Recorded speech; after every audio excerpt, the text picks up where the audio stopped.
I would say that the policy is a success exclusively in the sense that the ultimate objective of the United States was to keep European powers out, and the policy effectively did that.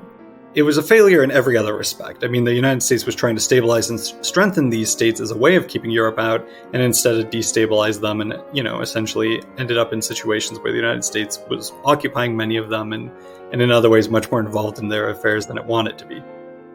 I'm Jack Goldsmith, and this is the Lawfare Podcast, June 28, 2023. The United States in the early 21st century has been involved in a so-called forever war involving military threats, interventions, occupations, counterinsurgencies, and the like.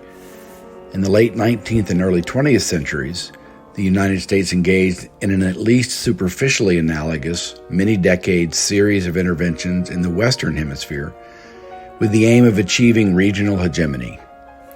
This earlier period is the topic of a new book by Sean Mirski, an attorney at Arnold Porter and a visiting scholar at the Hoover Institution at Stanford University. The book is called We May Dominate the World: Ambition, Anxiety, and the Rise of the American Colossus. I sat down with Sean to discuss what he describes as the United States regional rampage of staggering scope and scale in the late 19th and early 20th centuries, the aims and consequences of these military adventures, and the lessons they hold for today, both for U.S. foreign policy and for understanding the aims of rising powers like China. It's the Lawfare Podcast, June 28, Ambition, Anxiety, and the Rise of the American Colossus. Sean, in the introduction to your book, you say, and I'm going to quote from the introduction, that over the late 19th and early 20th centuries, the United States went on a regional rampage of staggering scope and scale. There were coups and counter-coups, protectorates and annexations. Invasions were followed by occupations, and occupations by insurgencies and counterinsurgencies. The result, you say, was a trail of broken states and mangled nations. That's what the United States left behind. So it's a really remarkable tale. Can you just kind of summarize what happened and why? Absolutely. So the book covers the period from roughly the start of the Civil War to the dawn of the Cold War. But the focus is on the period from roughly 1898 to 1918, when the U.S. really went on this streak of interventionism that you mentioned.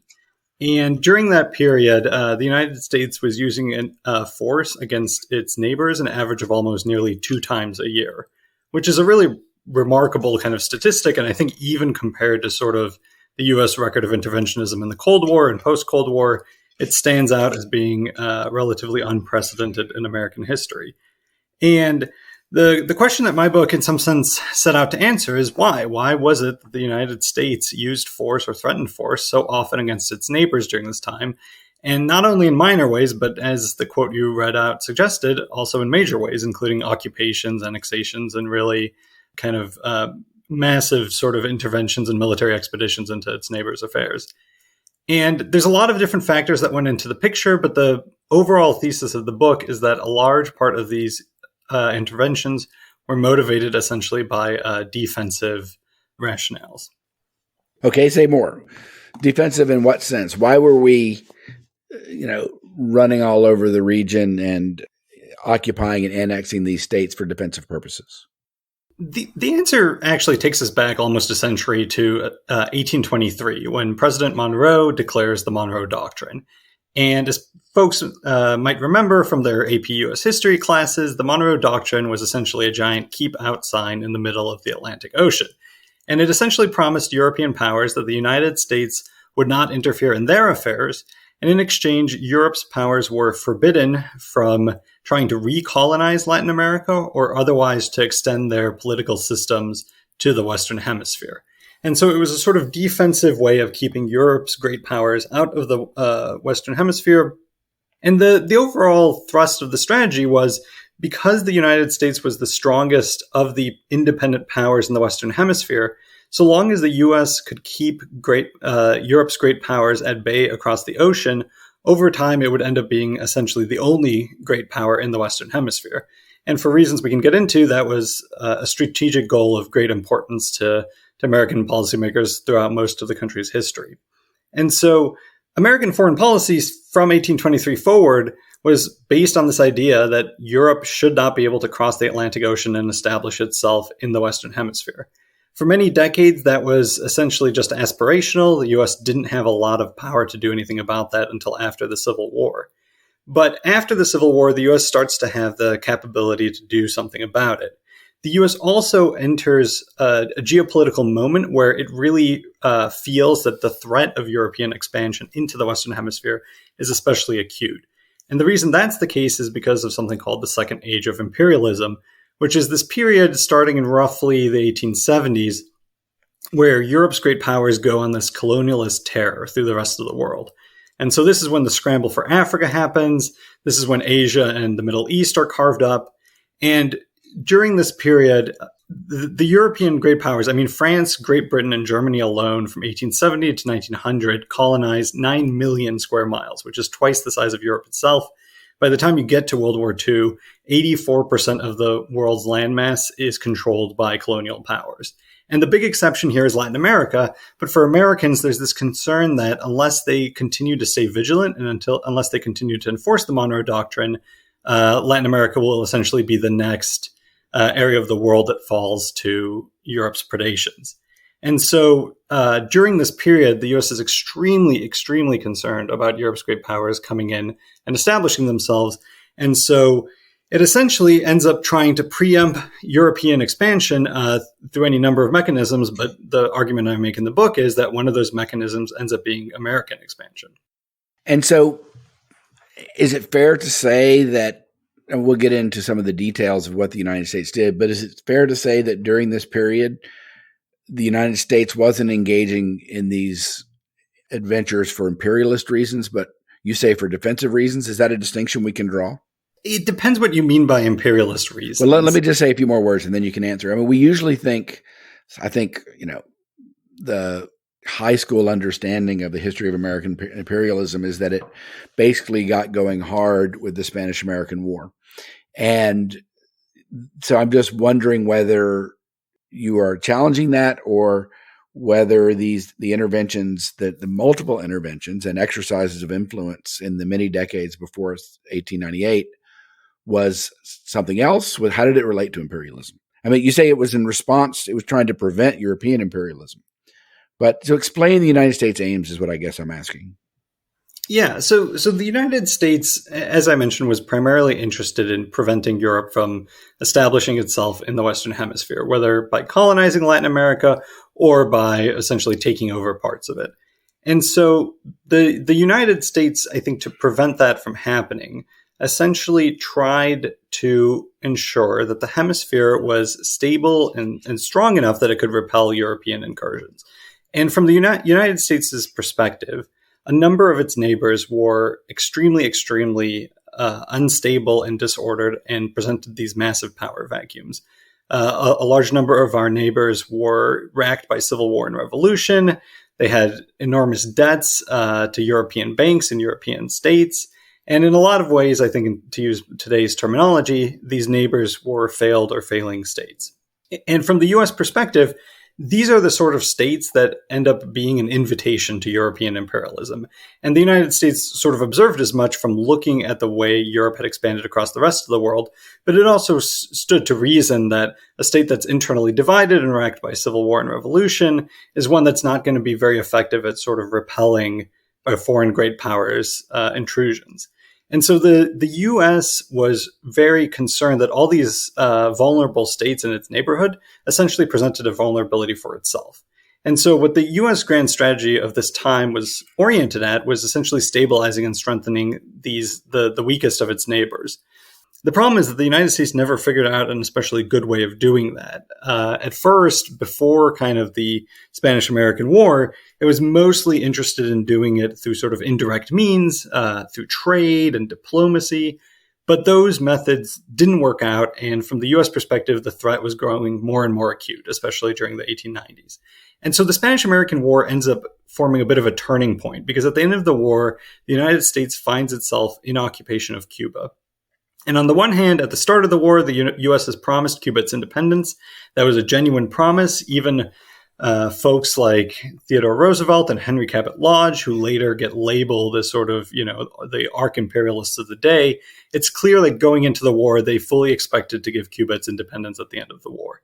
The problem is that at the end of the war, things look a little bit different. Germany has acted very aggressively during the course of the war in ways that give rise to suspicions among American policymakers that it is looking to insert itself into the Western Hemisphere and in particular into Cuba.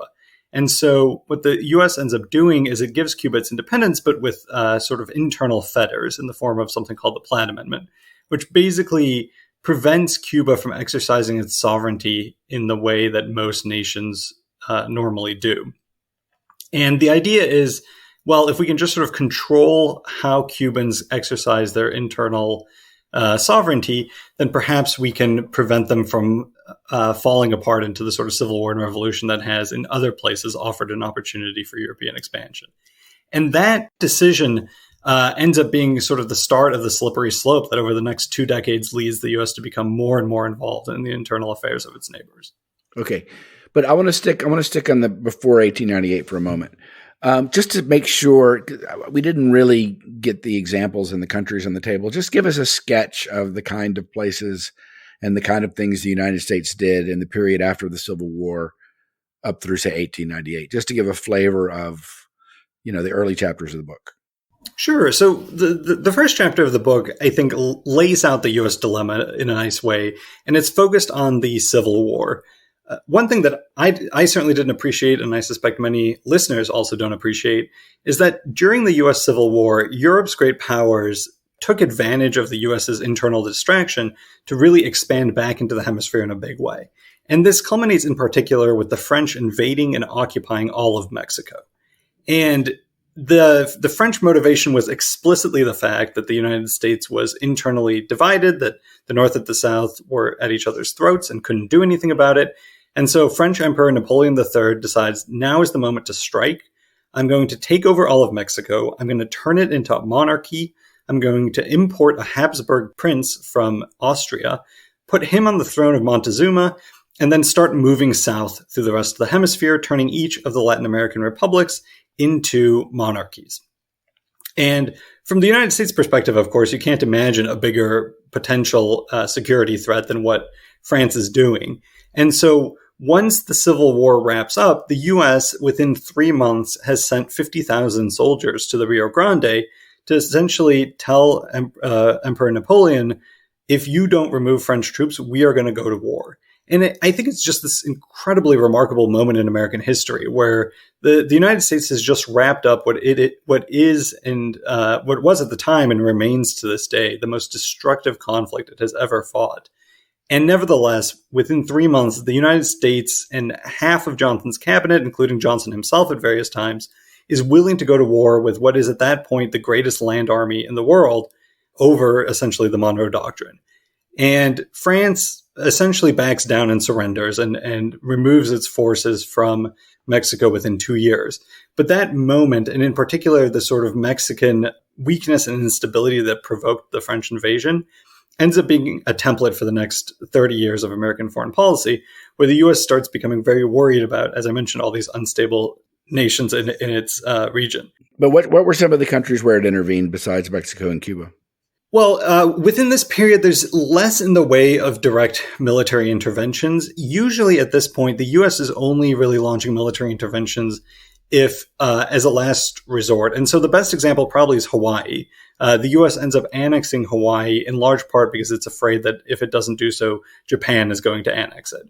And so there's this sort of last resort where you go in and you use military force only in response to what you see as sort of an imminent possibility of the use of force by a foreign great power. Instead, most of the policies is oriented, I think, at using things like reciprocity treaties, which lower barriers to trade, and sort of cultivating what's called Pan-Americanism, the shared community among Latin American nations.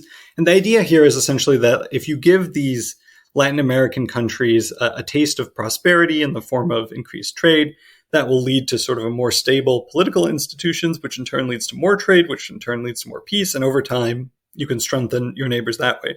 For obvious reasons, though, that doesn't really end up working very well. And so by the late 1890s, the U.S. is looking to change its strategy. Okay, and so describe that strategy change briefly, and then I have some questions about that. Sure. So as I mentioned, the U.S. ends up in possession of Cuba at the end of the Spanish-American War. The tried and true U.S. policy up until this point is essentially annexation. That when it sees a security threat and it sees and it doesn't have any other way of kind of indirectly stabilizing the country, it simply just ends up annexing that territory. And so you see that not only with Hawaii, but there's a sort of similar dynamic that unfolds with the Philippines and Puerto Rico, and obviously earlier in American history, there's a lot of that as well. For various reasons, the U.S. Americans don't really or have mixed minds, I guess I would say, about annexing Cuba. One huge reason is that the Philippine-American War, which is the sort of insurgency launched by the Filipinos after we annexed the Philippines, ends up being such a bloody disaster for the United States that there's really just not a lot of appetite for repeating the experience in Cuba. But another large part of the story is simply American racism. It was always difficult to convince Americans to annex territories with large non-white populations because the concern is that doing so will essentially lead, obviously inject large quantities of non-white people into the body politic in a way that for the racist Americans of the day is something that is very much to be avoided. And so those, I think, are the two sort of main factors that prevent Cuba from being annexed. But instead, what the United States does is it forces Cuba to accept the Platt Amendment in exchange for its independence. And the Platt Amendment does a lot of things. It requires Cuba not to take out debts past a certain point. It prevents Cuba from leasing or otherwise ceding sovereignty over its territory to any great power. It requires Cuba to give naval bases to the United States. So this is where Guantanamo Bay comes from, for example. But most important is Article 3. Article 3 of the Platt Amendment says that the United States, if essentially there's a sufficient degree of political anarchy in Cuba, the United States has a legal right to militarily intervene in Cuba. And the idea behind the Platt Amendment is not, in fact, that the United States is going to be using this as a sort of leverage to get Cuba to do whatever the United States wants it to do. Instead, the idea is that it's essentially going to act as a stabilizing mechanism in Cuban politics, because if you're a Cuban opposition group or if you're unhappy with the way that Cuban politics are going, you are not going to rebel. You're not going to launch a revolution because you know that if you do so, the United States is going to come in and squash it. And so the idea from the American perspective is that the Platt Amendment is going to act as this sort of Damocles hanging over Cuba's head in a way that is ultimately going to make the Cubans behave and make their society relatively more stable and strong.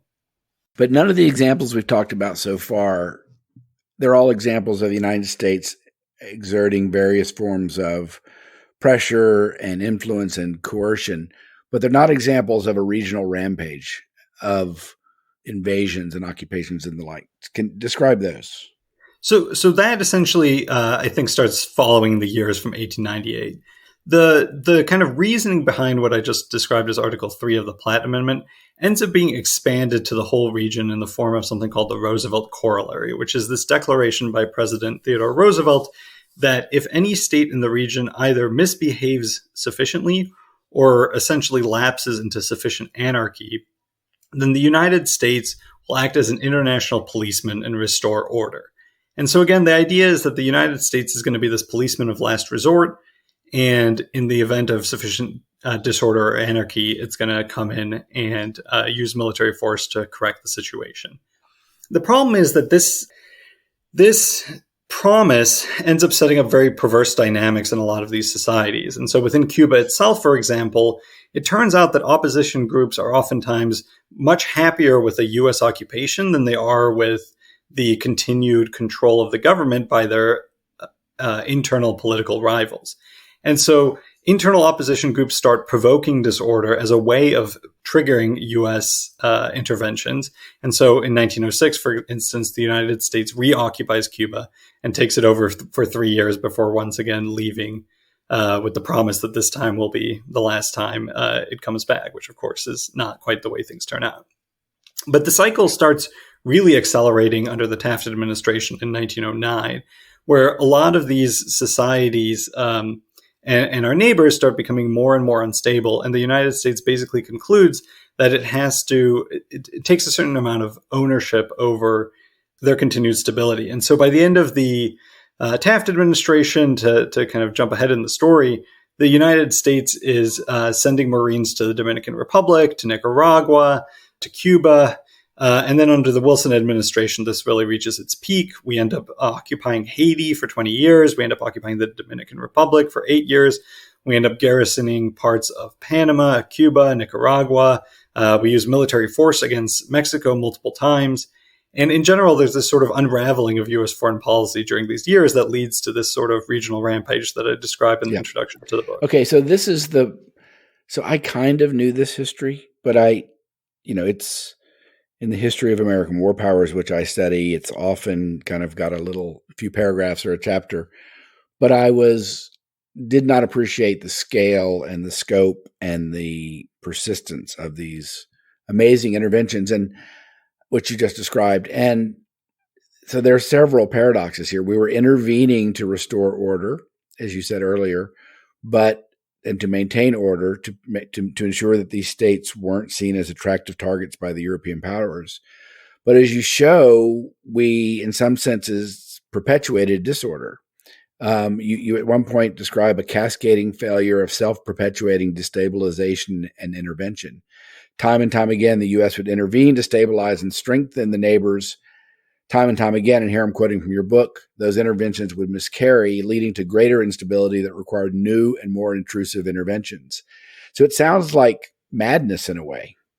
I think that's a fair description. I mean, and certainly when Theodore Roosevelt declares the Roosevelt Corollary in 1905, he sees the United States acting as this international policeman of the last resort. And Roosevelt, I think, oftentimes gets a rap as being sort of this arch imperialist. But one of the points to make is that he never actually uses the Roosevelt Corollary except once in the Dominican Republic. And even then, it's a little debatable, but with the consent of the Dominican government. He reoccupies Cuba in 1906, but he does so with the utmost reluctance. And it's fair to say with the enthusiastic approbation of the Cubans themselves, both the party in power and the party out of power, both, which are in this sort of paradoxical sense, encouraging him to come in. And so Roosevelt, he's actually quite reluctant and actually kind of, I think, in a lot of ways does not intervene as often as his reputation sort of suggests. But the corollary that he sort of saw he saw the United States acting as this international policeman of last resort. But by the time you get to the end of the 1910s, the kind of thinking inside American policy circles, it's become understood that if you want to preserve order and stability in these societies, it's not enough just to threaten to intervene if things get really, really bad. You actually have to go in and you have to nation build from the ground up. You have to, fix their sanitation systems. You have to give them new legal codes. You have to kind of train their militaries. You have to, run their courts, their custom houses and all that. And so there's this sort of massive expansion of what Americans realize is necessary if you really want to take a failing or failed state and turn it into something, approximating a relatively stable country. And that's a transition in the sort of thinking of Americans that I think none of them really expected sort of going in part because there was this sort of, prevailing progressive spirit of the day that, well, with these, few easy reforms, you're going to fix all of kind of these internal problems, both inside the United States and outside the United States. And of course, that's just not the way it works out. So I have three questions. One is, you say in various places and you paint a picture of the United States was drawn into doing this, but you just said that, was it Roosevelt or Taft that you said had a bum rap for being too aggressive? Roosevelt, yeah. But more than that, you say that, many in Washington opposed aggressive expansionism throughout this period, even going earlier. And you say that, and you show that Americans weren't hungering for these interventions. So what were the kind of mechanisms? Was it the foreign policy elite? Was it Congress? What were the mechanisms that led the United States to do these super aggressive things using military force and intervention abroad? And it seems like there wasn't really, what was the agency is what I'm trying to ask. Most of these interventions were carried out by a relatively small group of American policymakers. One of the things that made it easier to write this book with a sort of focus on the main characters is that oftentimes this was the decision of just the president or just the Secretary of State or just the Assistant Secretary of State. And by examining their thinking, we really do get a better sense of why the decisions were made. And there isn't this kind of massive bureaucratic process that you have to untangle to figure out exactly why things happened the way they did. One of the points that's just worth making is at this time, it depends on the exact year, but the entire State Department is a few hundred employees.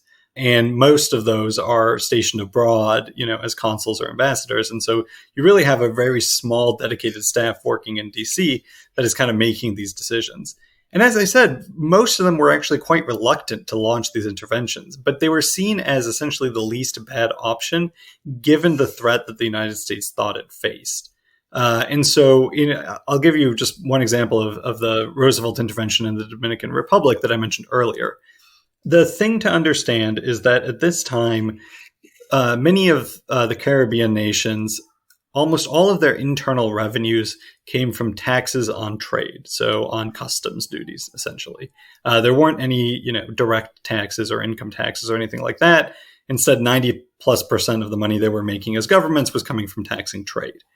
And so if you are a European power and you think you're owed millions of dollars by the Dominican Republic, the way that you collect that money under international law is that you use military force against the Dominican Republic, and you either blow up essentially parts of their port, their capital, whatever, until they give up and pay you, or you can actually just seize the money yourself by taking over the Dominican custom houses and then simply helping yourself to a share of whatever trade is passing through until you've essentially collected on whatever debt you think you're owed.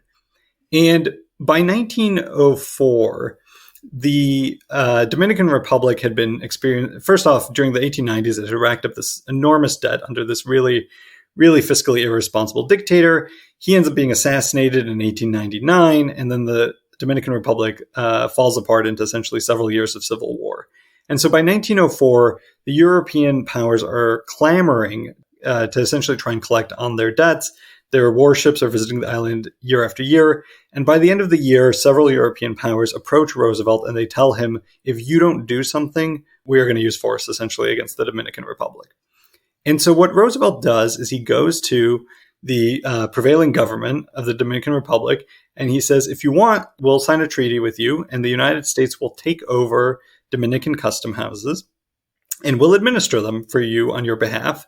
We will deduct a certain percentage, I think it's something like 55% of all the customs duties, and we will allocate those towards servicing your external debt. And the remainder we'll give you to essentially use for your sort of internal expenses.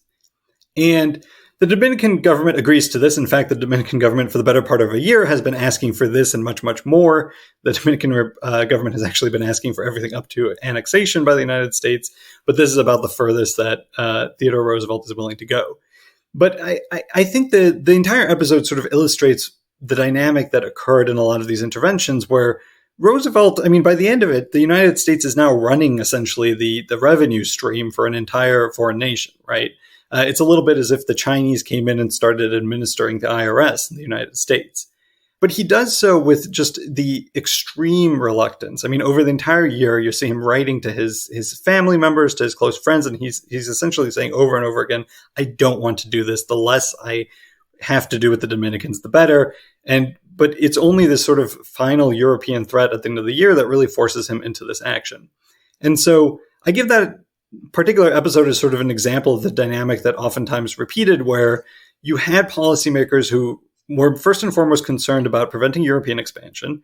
There were various moments where, for a variety of reasons, they believed that it was either imminent or that something was going to happen that was really going to kind of open the gates to European expansion in the future.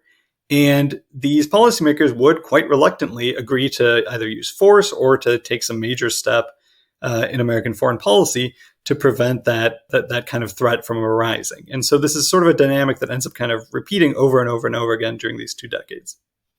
But also during those 2 decades, as you show, these interventions fail or are self-defeating. The efforts at stabilization foster destabilization. And why did they keep doing it for so long? Why did it go on for 15 or 20 years when, as you show, it wasn't improving the situation? I mean, that's why. Let me ask the question a different way. Was it improving the situation? What is the baseline? I mean, was the policy successful in the sense that it would have been worse if there hadn't been intervention in these nations? I guess it's surprising that time and time again, the interventions in various ways failed, and yet we kept doing it. And the next question is going to be about the modern analogy, because Yes. the analogy to modern times is remarkable. But so what is the account there? Why was there no learning is another way, or was there? Why does there seem to be no learning during this period about the futility or inefficacy of the interventions? Yeah, so I think there's two or three answers, and it's a little bit complicated. But what I would say is that first, for a variety of reasons, it's hard for American policymakers who are kind of dealing with this in real time to kind of understand what's going on. One of the reasons is that a lot of these interventions, at least at first, seem like they're actually going extremely well. So to take the example of the Dominican Republic, the United States comes in 1905 and takes over the Dominican custom houses. And for the next, there's a revolution, a sort of internal palace coup at the end of the year. But by early 1906, there's this new president of the Dominican Republic. And he actually maintains control of the country through 1911. And there's a couple of civil wars and revolutions, but each is more anemic than the last. And for the most part, American policymakers look at the Dominican Republic and they say, my God, we solved the problem. These custom houses have ended revolution, have ended civil war, because in the past, these insurgents, these rebels would fight over the custom houses because that's where the money was. And by simply putting U.S. Marines in front of it, we've prevented that from being kind of something that can be done. And as a result, revenue in the Dominican Republic soars. I mentioned that the Dominican government is receiving only, I think, like 45% of the customs revenues going forward. But as it turns out, because the situation has stabilized so much, 45% of the revenues ends up being more than it was getting before the U.S. kind of installs this customs receivership. And so Americans think that everything is going very, very well. What they don't understand is that this new Dominican president is actually quite competent compared to a lot of his predecessors. And it's really only his sort of effective governance that is keeping things in order. And so when he gets assassinated in 1911, the Dominican Republic once again falls apart. Within a year, the Taft administration essentially has to overthrow the new Dominican government. And then over the next few years, you see several more regime changes by the United States until eventually Wilson orders the full occupation of the Dominican Republic in 1916. And U.S. forces don't end military government until 1924. But up until that time, up until 1911, where things really fall apart, the Dominican model is sort of seen as this, paragon of how this is supposed to work. And so the U.S. starts exporting this model to a lot of other countries in the region, not realizing the sort of internal flaws that are kind of undermining it in a way that American officials can't appreciate. So that's one part of the problem. There's like a little bit of a time lag where a lot of these initial interventions seem to work decently well at first, and policymakers sort of just don't see the negative effects. Another part of this, too, is that Americans are not really willing to own up to the ways in which their own actions are contributing to instability. Instead, for a variety of reasons, ranging from sort of racism and kind of internal prejudices to sort of, inherent idealism, Americans blame setbacks on sort of the actual, local people rather than the incentives that their policies are setting up. And so there's an unwillingness to kind of learn, in part because there's this assumption that it's really not the Americans' fault, and there's a blindness to the way in which Americans are encouraging instability. And then, of course, the final factor here is that there's a partisan aspect to it. I think by the end of the Taft administration, the Taft administration is where things where relations with Latin America really enter freefall. And by the end of the Taft administration, I think there is a real opportunity for a turnaround. But the Wilson administration comes in, and part of this is just who Woodrow Wilson is as a human being. Part of this is that, Democrats and Republicans are naturally sort of suspicious of each other's motives. But for whatever reason, Wilson basically concludes that the problem with previous administrations was they had bad intentions, that they were shilling for business interests, that they were, acting jingoist and aggressive. And he basically concludes that as long as he acts with good intentions, and of course he knows his intentions are good, then everything's going to work out just fine. And so Wilson ends up applying similar policy prescriptions to the same problems. And of course he gets the exact same results, much to his surprise. And so it really isn't until the end of the 1910s that you sort of see this kind of acknowledgement on both sides of the political aisle that these strategies have failed to stabilize or strengthen these societies. But what is the ultimate normative take? I mean, you didn't really get into this in the book. The goal was regional hegemony, which I think the United States achieved in some sense. Mm-hmm. And yep. The goal was regional hegemony. The goal was keeping out the European foreign powers. The strategy was to use various techniques, including military intervention and the like, to bring order. It often failed to bring order, and it often provoked more, it destabilized even more or continued destabilization. But, I mean, would you call the overall policy through 1918 a success or not? I mean, what is the counterfactual? What if we hadn't gone and intervened? What is your assessment of that? Yeah, so I think that's an incredibly difficult question. I would say that the policy is a success exclusively in the sense that the ultimate objective of the United States was to keep European powers out, and the policy effectively did that. It was a failure in every other respect. I mean, the United States was trying to stabilize and strengthen these states as a way of keeping Europe out, and instead it destabilized them and, essentially ended up in situations where the United States was occupying many of them and in other ways much more involved in their affairs than it wanted to be. The difficult question, as you said, is the counterfactual. What would have happened if the United States hadn't done this? I think you can debate this for kind of individual interventions. Certainly, there's some in which case, I think it's fair with 2020 hindsight to say, well, if the United States hadn't done this or hadn't gone in or hadn't intervened, then there was no real prospect of Europe getting involved, and nothing bad would have happened. And so, particularly, for example, once World War I starts, the U.S. sort of, in a lot of ways, is a little bit too paranoid about France and Germany kind of going into Latin America at a time when they're literally fighting for their lives in Western Europe.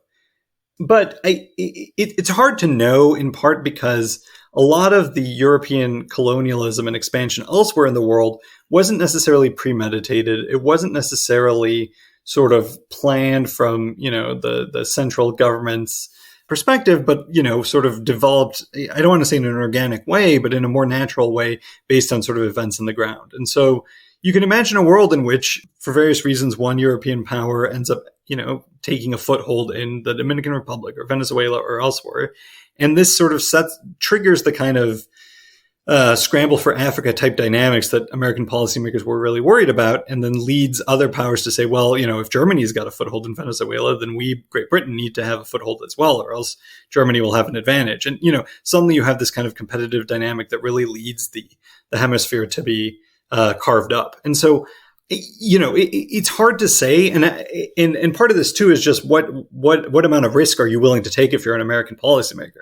If I tell you that there's a 10% chance of that happening, how much are you willing to do? How much force are you willing to use to kind of mitigate that 10% chance? If the chance is 50%, what's your answer? What's your answer if it's 1%? And so I think for Americans, there was this constant sort of political, calculation, this constant calculation of risk that didn't necessarily lead to sort of neat answers, but sort of ended up in an overall kind of, better safe than sorry mindset, especially because, and this is a very sort of cynical thing to say, but I think it's true, that the United States wasn't really the one that was bearing the costs in the first instance, right? Yeah, and so exactly. most of these interventions were, even at their kind of the biggest ones, you're talking about a few thousand U.S. Marines. It was not especially taxing or costly for Americans to be doing this.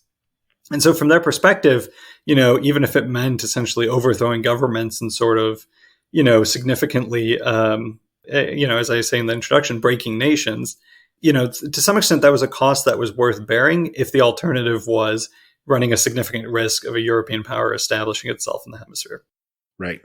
Okay. So your earlier description of the United States in the early 20th century figuring out that it needed to do real nation building to achieve order, and that the softer tactics wouldn't work for achieving order in strategically important places, sounds almost exactly like the logic that the United States, with obviously adjusting for context, used in Afghanistan and Iraq, among other places.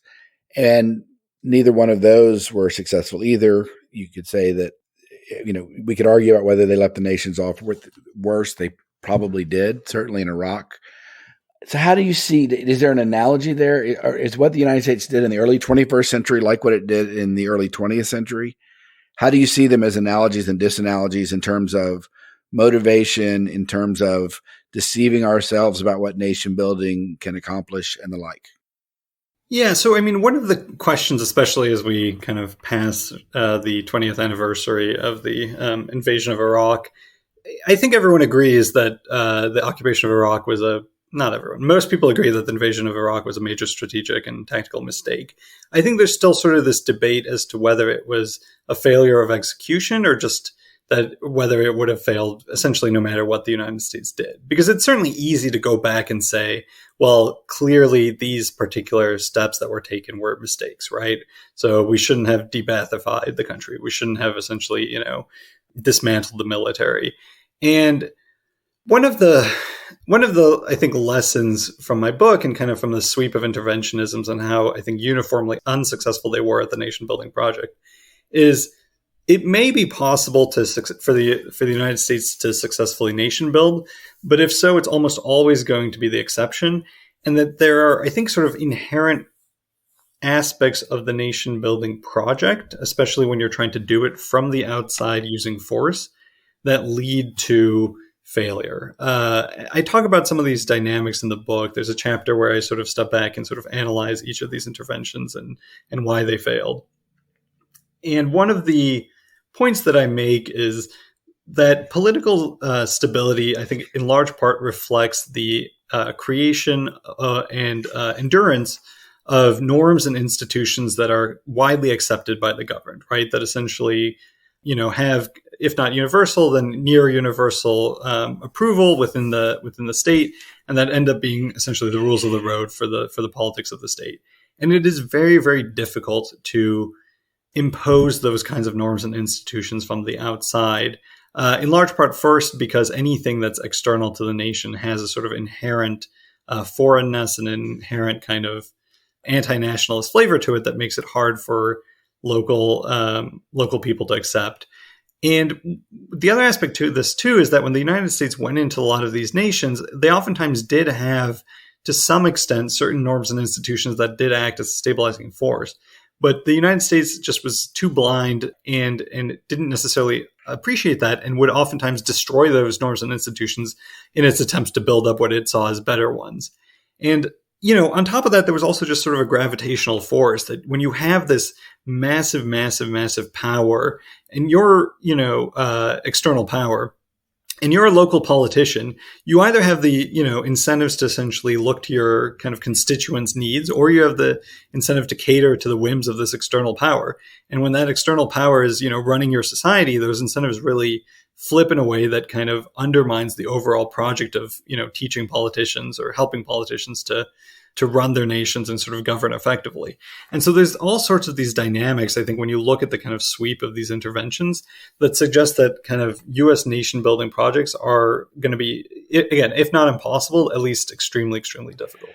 But what explains there in both the early 20th century examples and the early 21st century examples, there just seems to have been an extraordinary, unjustified optimism or even naivete about what we would accomplish, what we could accomplish, how hard it would be. First of all, is that fair? And second of all, what, if anything, explains it? Is it just the ideology of American exceptionalism, the ideology of American belief in global democracy? What accounts for it? It's a very fair description. And I think American exceptionalism and sort of faith in American principles is a fairly big part of it. You saw that with Iraq, where I think there was this unjustified optimism among many American policymakers that as long as you put into place electoral mechanisms for running a democracy, that's all you really need. That once people are, voting and going to the ballot box and all that, that everything else will sort of work out. And it turns out, of course, that things are much, much more complicated than that. And you can't, have a liberal democracy simply by, imposing electoral mechanisms from the outside. And it's a similar story with a lot of what we are attempting to do in these Latin American nations, where there was this belief that there were these silver bullets, these quick fixes, these things that as long as we could just fix this one problem, everything else would sort of naturally flow. And so, the custom houses were a good example where a lot of American policymakers said, well, as long as, U.S. officials are running the custom houses, we will essentially have solved every single, the root cause of all the political dysfunction in these societies. And of course, that wasn't true, right? I mean, each of these societies had these incredibly intricate political ecosystems where, touching one aspect of the web would immediately reverberate across the rest of the web and sort of create unintended consequences, here, there, and everywhere. And there just wasn't this sort of appreciation among American policymakers that was the case. And I don't know, I guess I don't know if that's, there's not like one factor I can point to as being part of that. In the book, I talk a little bit about progressive ideology of the time, capital P progressivism. But in general, I think it really is just sort of part of the kind of American can-do sort of spirit that I think oftentimes contributes to this failure to understand how complicated it is to actually reform political institutions in a way that effectively leads them to be stable in the long term. Yeah, I'm not going to ask the question again, but I'll just state it again. There just seems to be both in the early 20th and early 21st century examples, and there just seems to be a remarkable lack of learning from the past and repeating the mistakes of the past. Yeah. Well, one part of the answer, I guess, that I didn't get to is that, I think if you had gotten to American policymakers at the end of this 2-decade period of interventionism, and if you had said, was this what you expected? Was this what you would have wanted? They would have said no. But at the same time, if you had asked them, was it worth it in the sense that it kept out European expansion? I think they would have said yes, assuming that they continued to see that as the real risk. And so unlike Iraq and Afghanistan, or perhaps maybe like Iraq and Afghanistan, where for all the blood and treasure that was spent, it may be possible that, there are those in Washington who say, well, if nothing else, we kicked al-Qaeda out of Afghanistan and we prevented, Saddam Hussein from restarting his WMD program. I'm not sure, I guess I won't comment on whether that is an accurate take on what happened in Iraq and Afghanistan, but you could sort of imagine that there are these sort of ultimate goals that, despite the sort of failures of a lot of the intermediate goals, were nevertheless served. It seems to me that that's a much easier argument to make about the first 20 years of the 20th century that you talk about in your book than the first 20 years of the 21st century. I mean, at least at the end of the period in the early 20th century, there was regional hegemony, as you call it. And I just think that the overall strategic success is a much, much, much harder case to make, especially in Iraq. Okay, let's shift to the broader lessons here. With your IR, with your international relations hat on, you try to draw some lessons from the U.S. experience about why rising powers act the way they do, especially in trying to consolidate regional control. So what are the lessons we should learn and apply them, say, to China or Iran, maybe China? Sure. So I think at the broadest level, it's almost a truism that all things considered, great powers would prefer to have spheres of influence and would prefer to be regional hegemons. And by regional hegemon, what I mean is that a great power is essentially the only great power in its immediate neighborhood, and that no other great power anywhere in the world can put up a serious fight in that neighborhood. And so regional hegemony is, in a lot of ways, seen as the kind of ultimate prize of international relations, because if you can achieve that kind of local supremacy, then it means that you are essentially kind of invulnerable from a security perspective, and that you can therefore intervene abroad and in general sort of go abroad and act abroad without having to worry about anything kind of happening closer to your borders. Whereas on the other hand, if you have a great power that's established, right next door to you, then you are constantly going to have to be worried about what that great power is doing there. You're going to have to keep your military forces concentrated at home to meet that threat. And in general, you're going to be just much more sort of localized and stuck in your kind of interests. And so regional hegemony is a big deal. It is also one of the kind of odd facts of international relations that in the modern era, the United States is the only great power that has ever actually achieved it. The others that have come close are Napoleonic France, Imperial Germany in World War I, Nazi Germany in World War II, and Imperial Japan in World War II. And as we know from all four of those examples, the effort failed and failed in ways that were bloody and cataclysmic and led to world wars. And I think as we look to sort of today's politics, we should first and foremost understand that nations like China in particular, are seeking regional hegemony in the sense that China, all else being equal, would love to be in a situation where there are no other great powers, and in particular, the United States is no longer present in East Asia. And a large part, I think, of Chinese foreign policy since the early 1990s has been sort of focused on blunting American influence in East Asia with the ultimate goal of expelling the United States from East Asia. And this is not a process that's going to happen in a day. It's not a process that's going to happen in a week. It's not a process that the Chinese are willing to go to war for, next Tuesday. But it is something that is, I think, the long sort of the guiding light of Chinese foreign policy because, frankly, because that's exactly what's rational from the Chinese perspective. They will be much safer as a nation if they don't have to worry about U.S. forces stationed in Japan, the Philippines, and Guam, and all these other places around East Asia. So that's one of the big lessons. The other lesson that I draw in the book, or and in some sense the question that motivated the book, is the question of whether China is going to be aggressive and expansionist as it pursues that regional hegemony.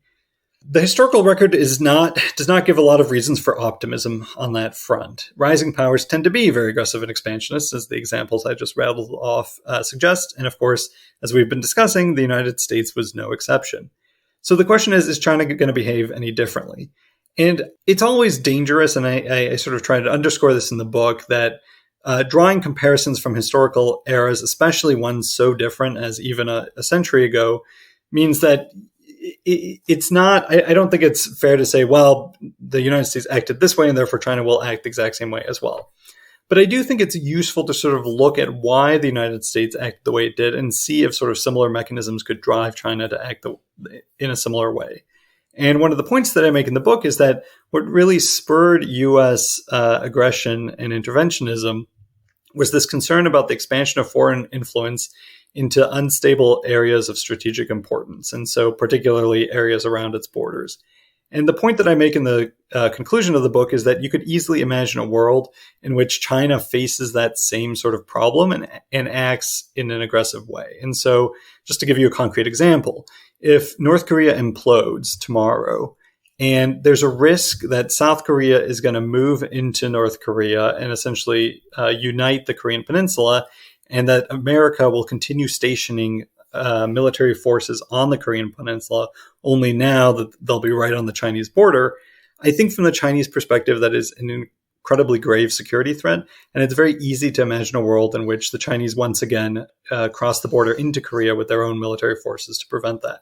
And you can sort of multiply that example across a few different areas of East Asia and essentially come to the same conclusion that there really are these potential hotspots that could lead to the Chinese using force. With the major difference being that the United States is, if not a hegemon, a near hegemon, and is trying to check China in all of these endeavors. Exactly. And it's that both makes the use of force more likely and less likely. It makes it more likely in the sense that I think one of the advantages the United States had while it was rising to power is that its opponents, its primary great power rivals, were always distracted by things happening in Europe itself. And so Germany, for instance, really surfaces essentially during the Spanish-American War as sort of the primary threat to Latin America in the United States' eyes. But Germany, of course, was worried about a lot of things happening on the continent, right? It was worried about the British naval program. It was worried about France. It was worried about the rise of Russia. And so these, kind of internal distractions in Europe meant that Germany was never really focused on preventing the United States from rising in the same way that the United States is now very focused on preventing China, not from rising necessarily, but from sort of consolidating its own regional hegemony. And so the dynamic is much more, I think, bipolar, and the United States is much more kind of focused on the competition in a way that the United States' own rivals never were. On the other hand, that also means that from the Chinese perspective, the threat is, I think, much more acute. Americans understood that Germany, while it may have these aspirations to colonize part of the Western Hemisphere, it had other competing priorities. Whereas I think the Chinese, probably rightly believe that at this point, American foreign policy is getting primarily geared towards ensuring that China doesn't end up supplanting the United States in East Asia. And so from the Chinese perspective, anything that the United States might do to expand its influence into East Asia is going to be something that they're, I think, correspondingly much more worried about. Okay. I want to ask you a legal question for my last question, and it's an issue that you don't discuss in the book, and you might not know the answer to, but I want to ask it anyway, and that is, you document all of these unilateral interventions into regional countries. The vast majority of them, some of them were, but most of them weren't authorized by Congress. Isn't that correct? Nearly all were not authorized by Congress. Exactly. And so I'm just wondering what the theory of presidential power was here and how much of a debate there was about it. So I know that in the 19th and early 20th centuries, there was an accepted theory that the United States could use self-defense, and that probably was an expanding rationale, I'm guessing, during the period.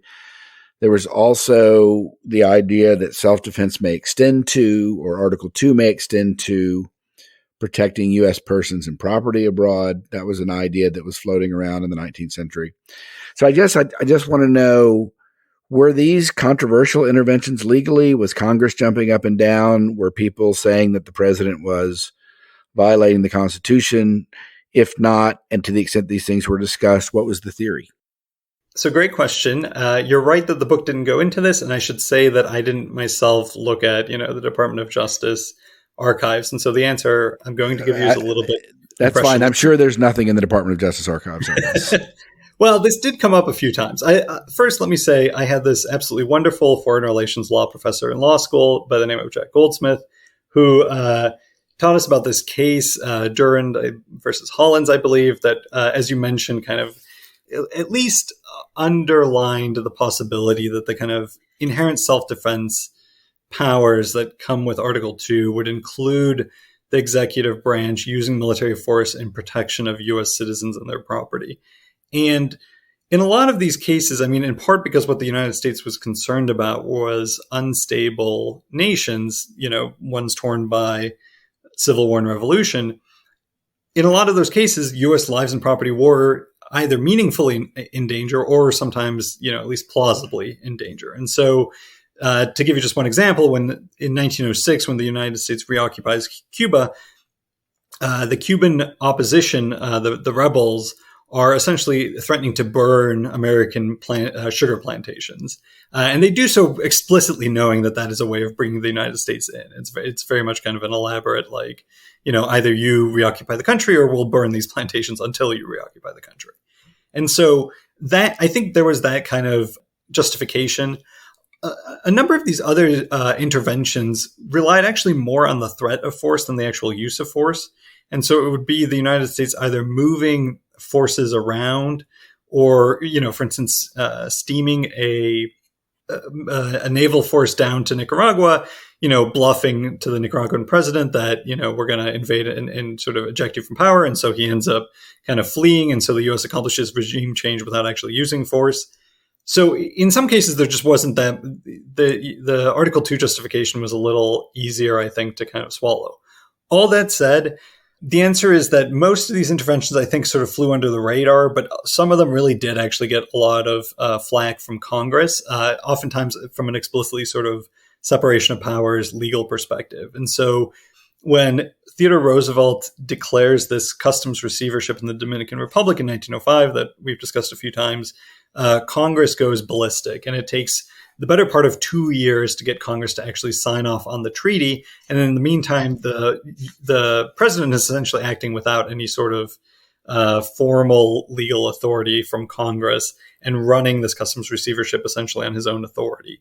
And you have kind of a similar dynamic with the reoccupation of Cuba in 1906, where there are some congressmen at the time who are writing Roosevelt as this civil war in Cuba is getting started.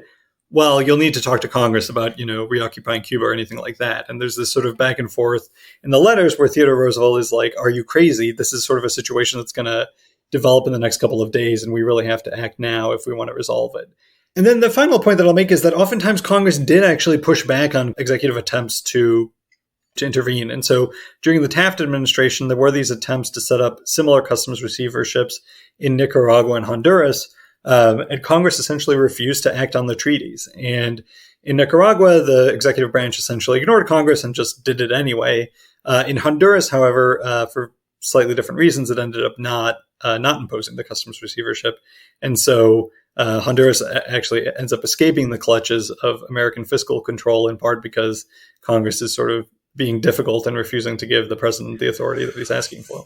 But I've looked at some of those customs cases for my work on non-binding agreements, and the congressional pushback there, as I recall, maybe there was an Article 2 pushback, maybe there was a use of force pushback, but the pushback there that the president was making arrangements and not using the treaty power and was cutting out the Senate or was cutting out the Congress. The Congress was claiming that this should come through us for approval.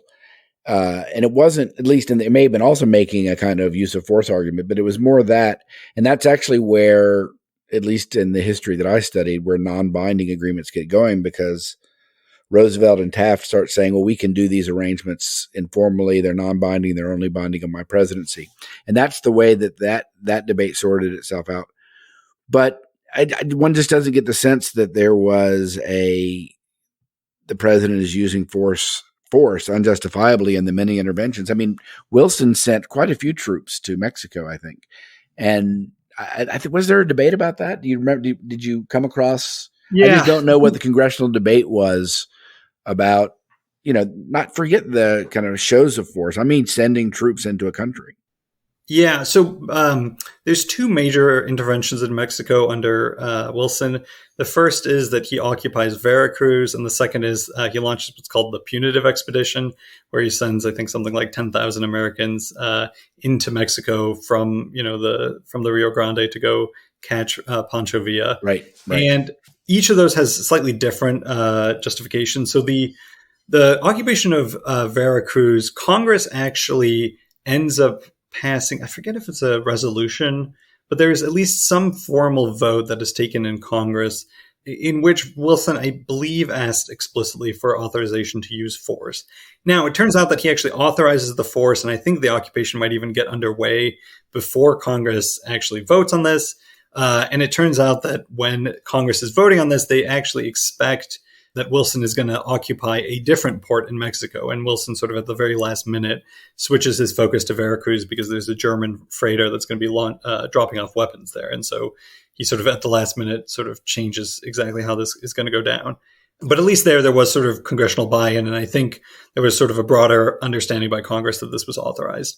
The Punitive Expedition is a little bit different because it's in response to Pancho Villa's raid on the United States, where he and a group of 200 horsemen basically cross the border, kill a lot of Americans, burn down a town, and then kind of retreat into Mexico. And so I think that's exactly. It's a much easier case of self-defense. And frankly, I mean, the entire country is baying for Pancho Villa's blood. And so Wilson actually, in a lot of ways, has to sort of slow roll the intervention to avoid a full-scale war with Mexico. And he actually...